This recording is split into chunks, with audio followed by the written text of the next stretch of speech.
사랑의 하나님, 오늘도 우리에게 새로운 하루를 허락해 주시니 감사합니다. 오늘 하루 하나님께 예배하고 또 기도하며 시작하오니 우리의 삶을 인도하여 주옵소서. 하나님, 오늘 하루 하나님의 이름과 그 하나님의 말씀을 기억하며 살아가기를 원합니다. 그래서 세상을 살아가면서 내가 하나님을 믿고 하나님의 말씀을 따라가는 사람이라는 것을 기억하여 세상이 비록 우리에게 거짓되고 또 불합리하다 하여도 하나님 그것을 다 수용하고 손해보며 나아가게 해 주옵소서. 하나님, 눈이 많이 오는 아침입니다. 우리 성도님들 삶을 지켜주시고 안전을 지켜주시기를 원하오며 사랑 많으신 예수님의 이름으로 기도합니다. 아멘. 찬송가 29장 함께 찬양하시겠습니다.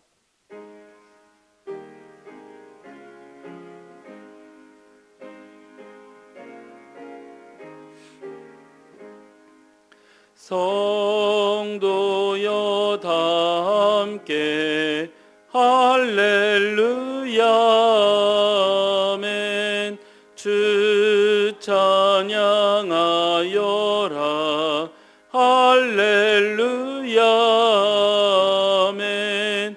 주 보좌 앞에서 택하신 은혜를 다 찬송하여라 할렐루야 아멘. 주 찬양하여라 할렐루야 아멘. 찬양은 끝없다 할렐루야 아멘.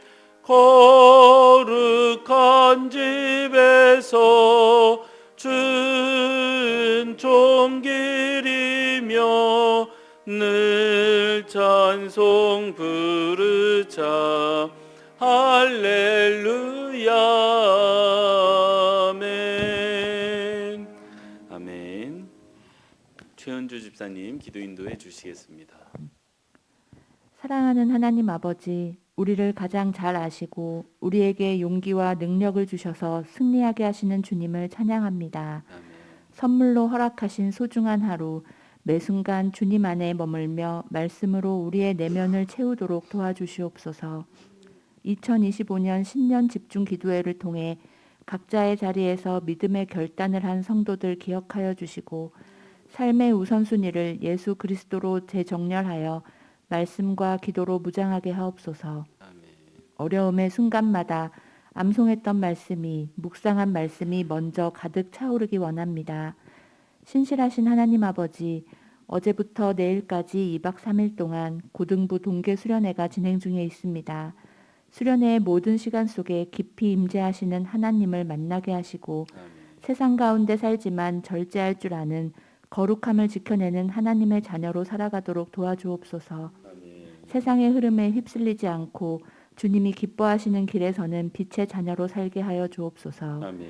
하나님 아버지, 여러 가지 어려움을 겪고 있는 성도들에게 주님만이 큰 위로와 힘이 되게 하시고 하나님께서 주시는 평안으로 소망을 잃지 않게 하옵소서. 아멘. 주님, 말씀을 읽고 기도하는 삶에 충실하기로 거룩한 삶을 지켜내기를 간절히 원하며 소망합니다.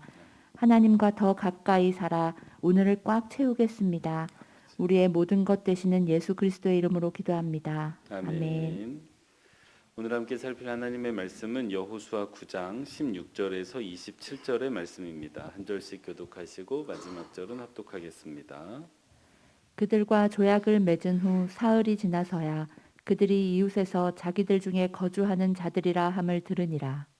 이스라엘 자손이 행군하여 셋째 날에 그들의 여러 성읍들에 이르렀으니 그들의 성읍들은 기브온과 그비라와 브엘롯과 기럇 여아림이라. 그러나 회중 족장들이 이스라엘의 하나님 여호와로 그들에게 맹세했기 때문에 이스라엘 자손이 그들을 치지 못한지라. 그러므로 회중이 다 족장들을 원망하니 모든 족장이 온 회중에게 이르되 우리가 이스라엘의 하나님 여호와로 그들에게 맹세하였은즉 이제 그들을 건드리지 못하리라. 우리가 그들에게 맹세한 맹약으로 말미암아 진노가 우리에게 임할까 하노니 이렇게 행하여 그들을 살리리라 하고 우리에게 이르되 그들을 살리라 하니 족장들이 그들에게 이른 대로 그들이 온 회중을 위하여 나무를 패며 물을 깃는 자가 되었더라.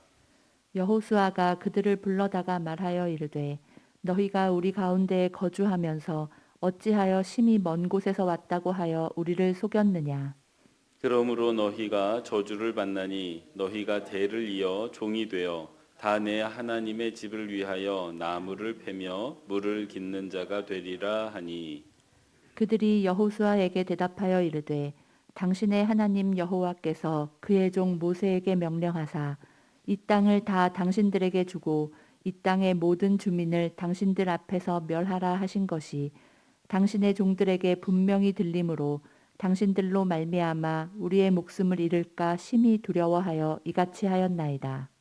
보소서 이제 우리가 당신의 손에 있으니 당신의 의향이 좋은 듯 우리에게 행하소서 한지라. 여호수아가 곧 그대로 그들에게 행하여 그들을 이스라엘 자손의 손에서 건져서 죽이지 못하게 하니라. 그날에 여호수아가 그들을 여호와께서 택하신 곳에서 회중을 위하여 여호와의 제단을 위하여 나무를 패며 물을 깃는 자들로 삼았더니 오늘까지 이르니라. 아멘. 매일 기도에 오신 여러분 환영합니다. 눈이 많이 오고 있습니다. 여러분 아침에 눈길 조심하시기 바랍니다. 또 오늘 하나님께서 예배로 시작하시는 저와 여러분에게 하나님의 은혜와 평강 베풀어 주시기를 소원합니다. 오늘 함께 살필 하나님의 말씀은 18절 말씀입니다. 함께 합독하도록 하겠습니다. 그러나 회중 족장들이 이스라엘의 하나님 여호와로 그들에게 맹세했기 때문에 이스라엘 자손이 그들을 치지 못한지라. 그러므로 온 회중이 다 족장들을 원망하니. 아멘. 첫 번째 기도 제목입니다. 내 생각과 감정보다 하나님을 믿기 때문에 손해 볼 줄 아는 그리스도인 되게 하옵소서. 다시요. 같이 한번 읽겠습니다. 내 생각과 감정보다 하나님을 믿기 때문에 손해 볼 줄 아는 그리스도인 되게 하옵소서. 아멘.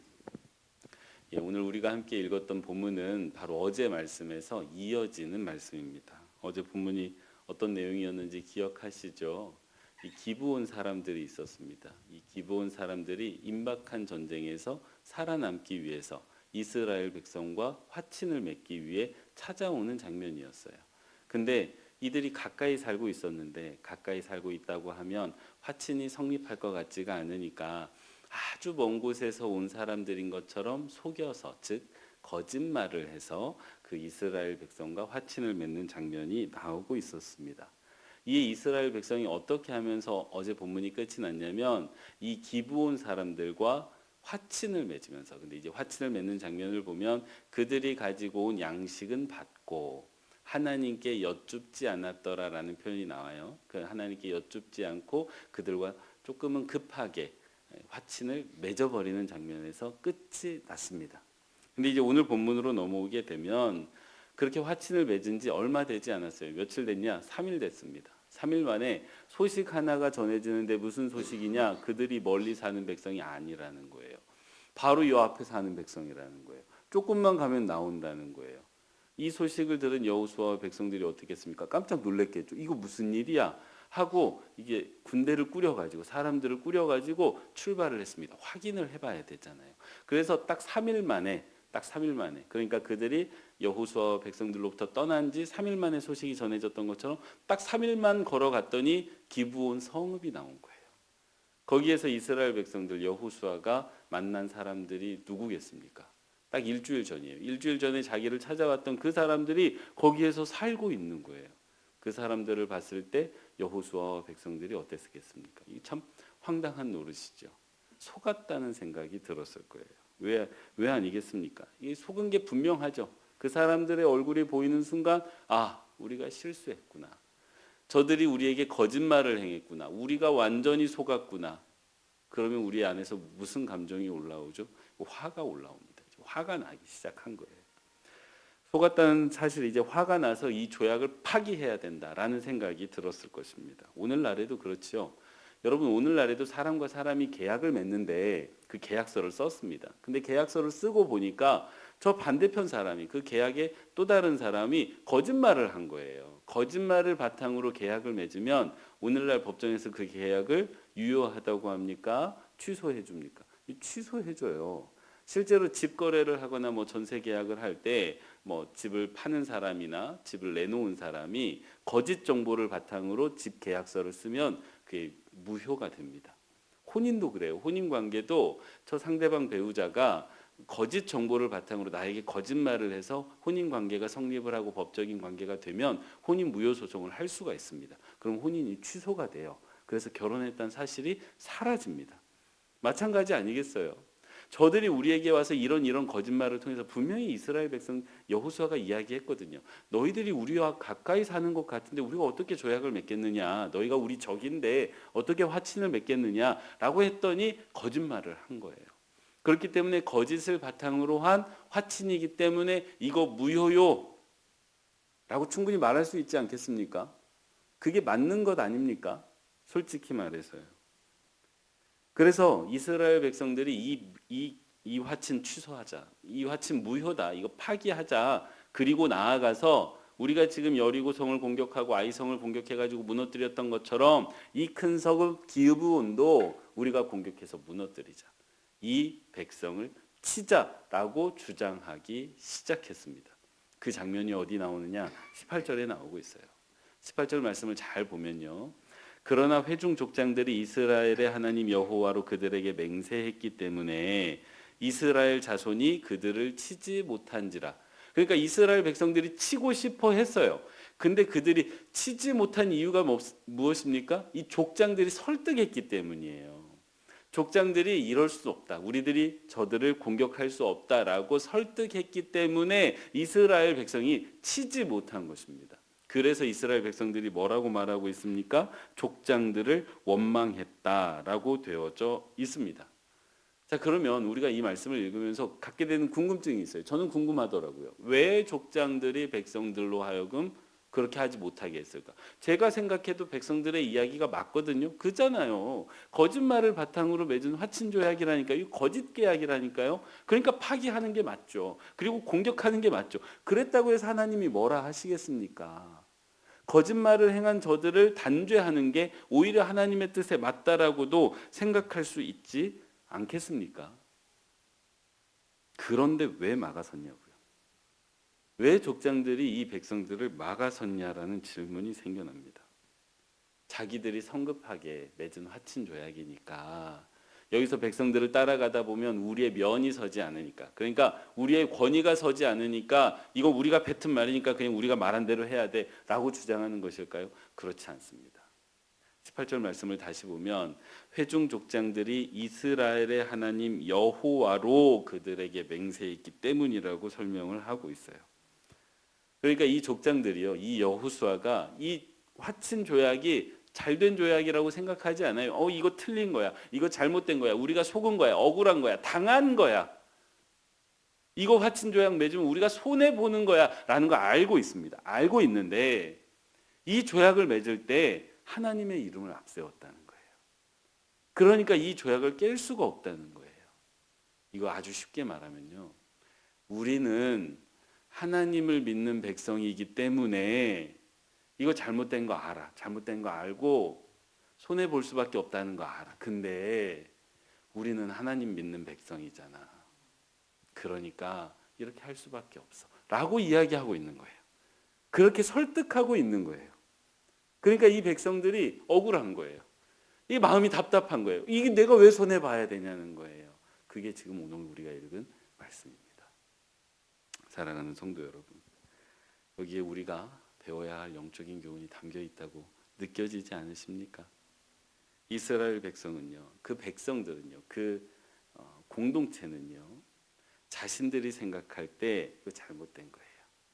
그리고 자신들의 느낌이, 이 감정이 화가 나요. 이거 풀어야 되겠어요. 그래서 생각과 내 감정을 앞세우고 싶어 하고 있습니다. 근데 이 여호수아와 이 족장들 리더들이죠. 참 좋은 리더들입니다. 이거를 이해하지 못하는 건 아니에요. 자기들이 생각해도 그게 맞아요. 자기들도 그런 답답함이 느껴져요. 근데 그렇게 할 수는 없다는 거예요. 우리의 생각과 감정을 먼저 앞세울 수는 없다는 것입니다. 우리가 앞세워야 되는 건 하나님의 이름이라는 거예요. 하나님의 말씀이라는 거예요. 왜요? 이유가 다른 게 아니에요. 우리가 하나님을 믿기 때문에. 우리가 하나님을 믿는 사람이기 때문에 우리는 그렇게는 할 수 없다는 거예요. 사랑하는 성도 여러분, 우리 그리스도인이 정말 배워야 하는 태도입니다. 우리는요, 세상에서 손해를 하나도 보지 않음으로 인해서 세상에서 성공할 수는 있습니다. 아주 똑똑해가지고 모든 거를 다 분별하고 판가름해서 하나도 손해보지 않으면요, 세상에서 성공해요. 근데 그리스도인으로서는 그렇게 해서는 성공할 수 없습니다. 그리스도인으로서 성공하는 방식은 답답한 말인데요. 세상이 우리를 거짓으로 속일지라도 내가 그리스도를 믿고 따르는 사람이기 때문에 감내하는 거예요. 그게 그리스도인으로 성공하는 것입니다. 그렇게 보면요, 교회는 좀 손해봐도 돼요. 교회가 무슨 일을 하다가 이 바가지를 좀 썼어요. 화가 나죠. 이 교회라고 이게 그래도 돼요. 교회니까. 우리는 예수 믿는 사람이니까 그래도 됩니다. 그리스도인은요, 원래 세상에서 어리숙한 사람들입니다. 이 세상에서 똑똑하면 예수 믿기가 힘들어요. 여기 앉아 있는 분들 다 어리숙한 분들이에요. 저를 포함해서. 그래서 우리는 세상에서 좀 속고 살 수밖에 없습니다. 그게 그리스도인이에요. 예수님이 대표적입니다. 예수님이 십자가에 매달리시던 그날 밤 재판을 받으셨어요. 근데 이 재판을 들여다보면요, 이 거짓으로 시작해서 거짓 증언으로 판결이 내려집니다. 이 대표적으로 다시 심판해야 되는, 요즘 우리나라가 이 재심 재판을 이렇게 신청할 수가 있어요. 그래서 과거에 잘못된 재판을 얼마 전에 23년 만에 무기징역을 받았던 한 여인이, 아버지를 살해했다는 누명을 쓴 여인이 풀려났습니다. 이게 그 당시에 3심 재판까지 해서 끝났던 재판이에요. 근데 다시 재판을 요청을 해서 재판을 했더니 이 무죄가 나온 거예요. 그런 재판들이 있을 수밖에 없습니다. 사람이 사는 세상이기 때문에. 예수님의 재판이 그래요. 이거 오늘날에 와가지고 재심 청구해가지고요, 재판 다시 해봅시다 하면 이거 무죄 나올 사건이에요. 근데 예수님이요, 그 거짓 앞에서 거짓을 항변하고 거짓을 드러내기 위해서 애쓰지 않으십니다. 우리가 얻은 영원한 생명이 어디에서 왔냐면요, 예수 그리스도가 그 세상의 거짓을, 세상의 그 억울함을, 세상이 자신을 속이는 걸 다 감당하셨기 때문에 우리 구원의 길이 열렸어요. 우리가 다 이해할 수 없지만 우리가 어리숙하게 세상에서 살아가면 우리로 인해서 세상의 구원이 열린다는 것을 우리가 믿어야 합니다. 그게 성경의 가르침이거든요. 그래서 예수님의 인생을 보면 억울한 인생이에요. 손해보는 인생이었어요. 오리를 같이 가자 하면 심리를 가져라. 겉옷을 달라고 하면 속옷까지 내어줘라. 손해보는 인생 살라는 것입니다. 사랑하는 성도 여러분, 내가 목사이기 때문에, 내가 장로이기 때문에, 내가 권사이기 때문에, 내가 집사이기 때문에, 내가 그리스도인이기 때문에 속아주는 거예요. 속아주는 겁니다. 내가 하나님을 믿기 때문에, 내가 하나님 믿는 사람이기 때문에 손해보고 바보처럼 살아가는 거예요. 그리고 그게 우리가 성공하는 길입니다. 이 내일 말씀 또 모레 말씀 쭉 보다 보면 이 바보처럼 살아가는, 제가 다음 주일 수요 예배 설교인데, 다음 주일, 그러니까 내일 말고요, 그 다음 수요일 설교 본문이 내일 본문이에요. 그래서 이제 그것도 같이 묵상을 하고 있는데, 하나님이 기가 막히게 이 바보 같은 이스라엘의 행동을 큰 승리로 연결하십니다. 참 은혜가 돼요. 그래서 손해 보실 때 손해만 보지 마시고 그 손해를 오히려 큰 은혜로 바꿔주실 하나님을 기대하셔야 됩니다. 그게 그리스도인이 사는 방식이에요. 부디 바라기는 오늘 하루 살아가시면서 또 앞으로 인생 살아가시면서 화가 나는 일이 있을 수 있어요. 억울한 일 당할 수 있습니다. 손해보는 일 당할 수 있어요. 근데 그게 눈에 보였다고 해서 내가 당했다 하지 마시고 오늘 여호수아와 족장들이 보여준 그 태도, 주님이 보여주신 그 태도, 내가 손해보면서 살겠습니다. 왜? 내가 그리스도인이기 때문에. 그 삶의 태도를 견지하시는 모든 빛과 소금 교회 성도님들 되시기 바랍니다. 기도하겠습니다. 사랑의 하나님, 오늘도 우리에게 말씀해 주시니 감사합니다. 이스라엘 백성들은 자신들이 속았다는 사실을 깨닫고 화가 났습니다. 그리고 기브온 사람들을 치려했습니다. 하지만 여호수아는 사람의 생각과 감정보다 하나님의 이름과 말씀을 앞세워 손해보는 삶을 택했습니다. 하나님, 오늘 우리가 이러하게 하여 주옵소서. 그래서 세상에서 살아가면서 억울한 일을 당하고 속상한 일을 당하더라도 내가 그리스도인이기 때문에 손해보며 살아가는 성도 되게 하옵소서. 하나님, 2025년 성도님들의 삶이 말씀의 인도함 받기를 소원합니다. 세상이 혼탁하지만 말씀이 비추는 빛을 따라 나아갈 때 하나님께서 인도하시는 그 가나안 땅의 풍요로움을 누리는 2025년 되게 하여 주옵소서. 형상에서 신음하는 백성들 기억하여 주셔서 그들이 속히 일어날 수 있도록 손잡아 주시고 그들을 우리에게 다시 보내어 주셔서 하나님께서 베푸신 은혜를 함께 나누게 하여 주옵소서. 베트남에서 사역하시는 담임 목사님 신원을 강건케 해주시고 그 땅에 베푸시는 하나님의 은혜의 통로가 되게 하여 주옵소서. 이 시간 하나님의 백성들이 올려드리는 기도를 들으시고 응답해 주시기를 원하오며 사랑 많으신 예수님의 이름으로 기도합니다. 아멘.